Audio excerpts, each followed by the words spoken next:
My name is Jonathan Dwinells. I am a junior at Bloomsburg University. My major is poli-sci and my minor is Arabic and legal studies. I'll be presenting on the rise of Christianity in modern-day China and its political implications. Now, let me start off by saying that though the official stance of the Communist Party is atheist, Christianity in China is not illegal. In fact, there are 5 recognized religions in China: Protestant Christianity, Buddhism, Taoism, Islam, and modified Catholicism. And I only say modified because Chinese Catholicism is operated outside of Roman Catholicism. Now, the Christian movement in China is, like I said, not illegal, but it is regulated, um, mainly by the Three Self Patriotic Movement. Um, it is controlled by the Communist Party. Essentially, in the 1700s, Christianity was outlawed and labeled as like an evil cult.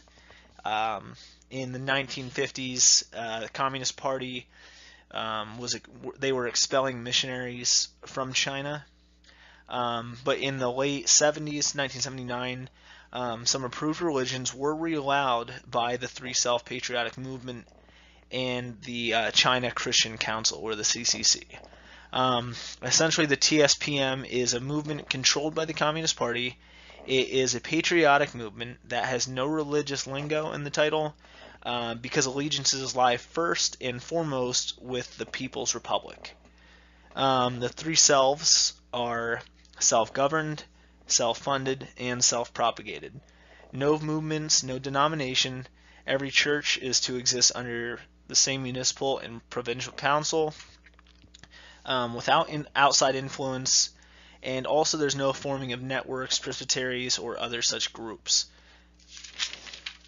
And the TSPM does reserve the right to control their churches to what they deem necessary and or appropriate.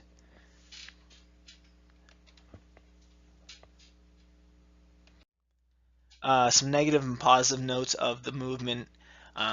It does reserve the right to censor and control their churches, when and where they can meet. In earlier days, books like Daniel and Revelations were forbidden texts of exposition. Some pastors would have to submit, and still do have to submit, their sermons to a government official ahead of time, so that they can be approved and church buildings can be monitored. Although today, in 2018, restrictions are a little bit more relaxed. You might hear gospel preached at these churches, whereas before it was, forbidden. Actually, non-TSPM churches are actually being invited to join the umbrella of the TSPM without penalty. So if you're an underground church, you can join the TSPM without getting in trouble and be regulated. Now, there was a rise of the house church movement, which was prominent when the restrictions from the TSPM were a little bit more strict. When the guidelines were strict, many Chinese Christians would decide to meet outside the structure, and they would meet in places like storefronts, off-hours bars and restaurants, and they would even rent homes and apartments just so they could meet and congregate. But like I said, the regulations have become less strict. Now, so you're probably wondering why the continuance of the house church movement. Even though underground church leaders are not afraid of current government meddling, they're still aware of the mere fact of it. Meaning, even though that there's no meddling right now, it doesn't mean that it couldn't happen. The house church stance is simple. Jesus is the head of the church, not the CCP, not the TSPM, or the CCC. Their motto is that Jesus is the head, Jesus, God, the Trinity, whatever you want to call it. They don't want to be governed by the government, essentially. And historically, when the governments attempt to help Christians, it never ends well. You can open up any textbook, history textbook, and you'll see government, religion just don't mix well together. And like I had said before, the TSPM is offering to let the underground churches join the TSPM without penalty, But even though the government is extending an olive branch now, the winds can easily shift. I mean, the Chinese government has changed their minds before, and religious officials, they see, it could change any moment. So you're probably wondering, why is there such a rise in Christianity in China in the past few decades? Essentially, it's the economy. The economy in China has risen exponentially, and as you can see by that chart, middle class has become very prominent. And with the rise of the economy, you see the rise in Christianity. You're probably wondering why. Once you get the monetary wholeness in your life, you start to want more. And Chinese citizens realize that money can't buy their wholeness, so they've looked to a spiritual wholeness, and that's where we're getting the rise in Christianity.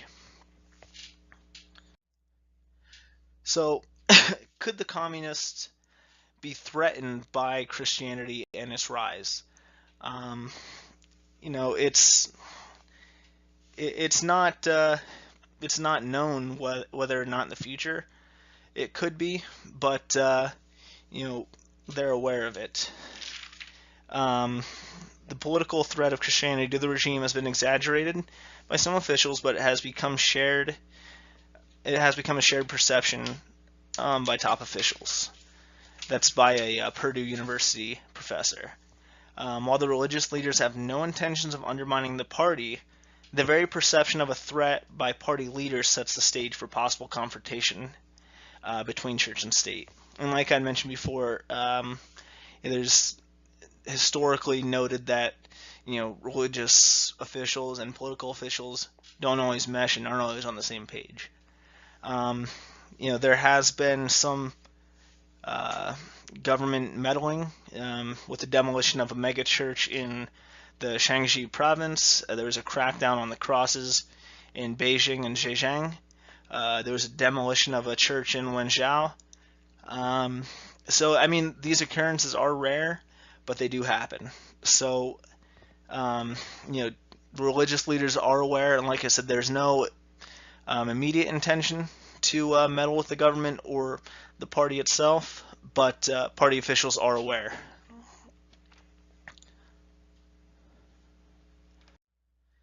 So what is the future of Christianity in China? I mean, it's the future holds a lot, I think, for this whole movement. As you can see from the chart here, there's over 100 million Christians in China, which outnumber the Chinese Communist Party members.